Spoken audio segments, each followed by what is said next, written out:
my tears are falling, 'cause you've taken her away. And though it really hurts... 8 de la mañana con 15 minutos, como todos los lunes, Víctor Manuel Aguilar Soria. Doctor, ¿cómo estás? Buenos días. Como siempre, Francisco, felicidades por los 60 años el día de hoy. Tu credencial del INSEN, yo creo que es necesaria, un elemento más. Ya pertenezco al FBI, Fuerzas Básicas del INSEN. Pero en esta cabina estamos los de la PGR, Toñito. Pura gente ruca, mira. Pues felicidades, un Gracias, abrazo, doctor. como siempre. Buenos días, Martín Gerardo, buenos días, amigas, amigos. Les habla el doctor Soria de Zacatecas, capital México, con el comentario de hoy. Vida y vida humana. Aborto, pecado o delito. Del dogma a la ciencia o diálogo de sordos.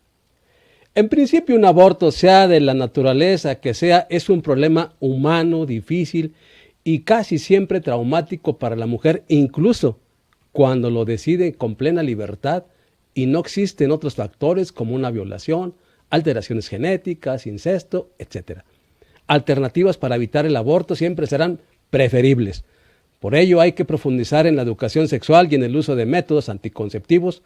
Para la mujer, decidir un aborto es complicado en virtud de que la confronta con factores sociales y culturales, religiosos, de salud y de responsabilidad, así como un proyecto de existencia individual y familiar. Involucra su intimidad como ser humano y a diversos derechos fundamentales suyos, como son la dignidad, la libertad de decisión, la igualdad de género, el derecho a no ser discriminada y la protección a la salud, tanto física como psíquica.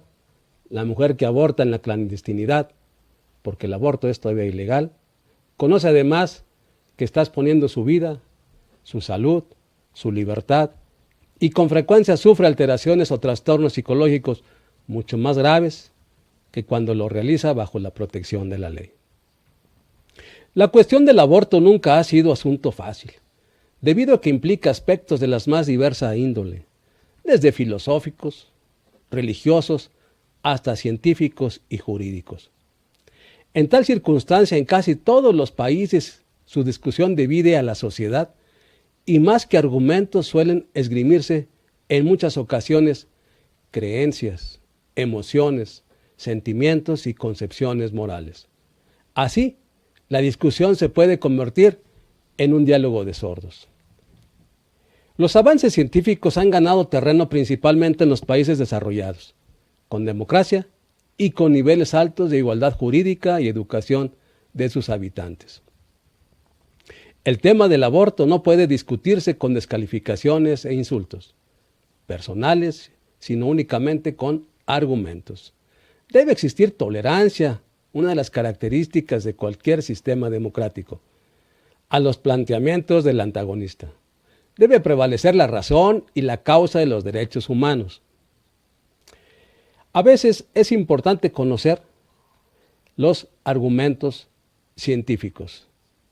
Debe tenerse presente que vida y vida humana son conceptos y realidades diversos. Poseen vida los animales, las plantas, las bacterias, los óvulos y los espermatozoides y desde luego los seres humanos. Pero vida humana la tienen solo estos últimos, los seres humanos.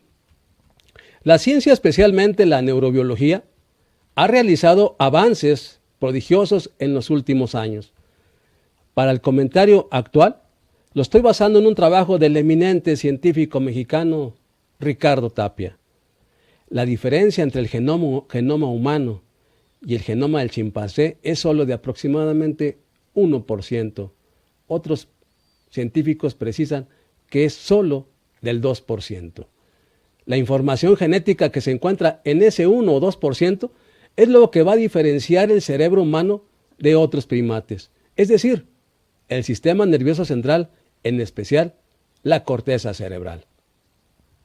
En consecuencia, lo que distingue al ser humano en su corteza cerebral, la cual en el embrión de 12 semanas no está formada aún, razón por la cual dentro de ese lapso el embrión no es una persona o un individuo biológico caracterizado, ni una persona tampoco un ser humano.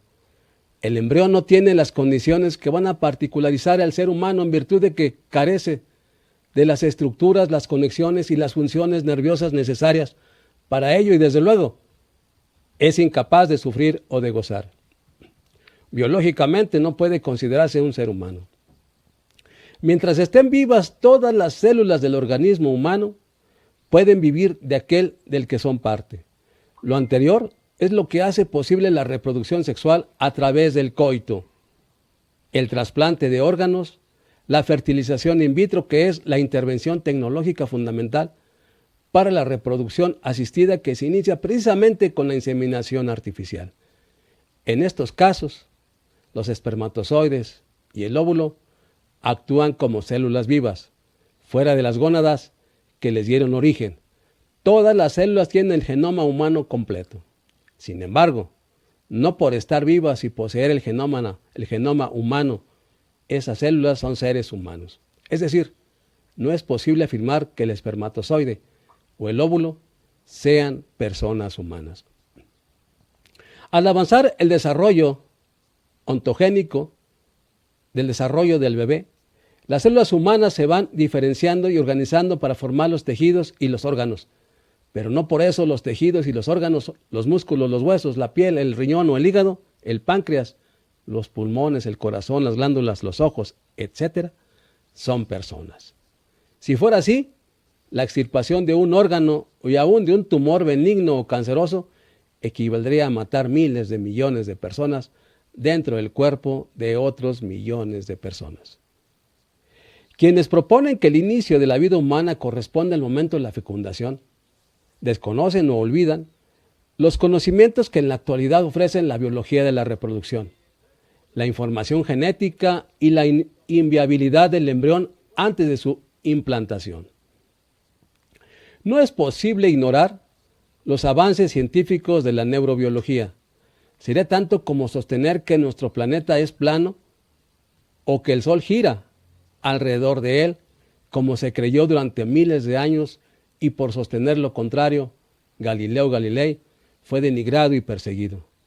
No pasarán muchos años para que sea de conocimiento generalizado y los niños lo aprendan en la escuela, que es desde la semana 24 del embarazo a la 26 en que el feto se hace viable, es decir, que sus pulmones empiezan a funcionar por primera vez y el cerebro comienza a cablearse, situación en la que con mayor certidumbre puede aceptarse la presencia de actividad nerviosa humana.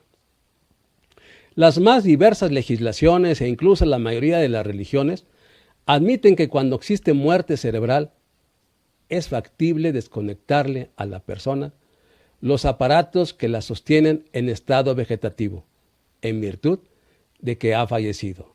Dicha situación, en sentido contrario, coincide con la de la interrupción del embarazo antes de las 12 semanas. En ambos casos, no puede afirmarse que exista vida humana. Este fue el comentario de hoy. Gracias por escucharlo. Espero lo aprovechen y lo reflexionen en compañía de los suyos. Les habló el doctor Soria y nos escuchamos la próxima semana.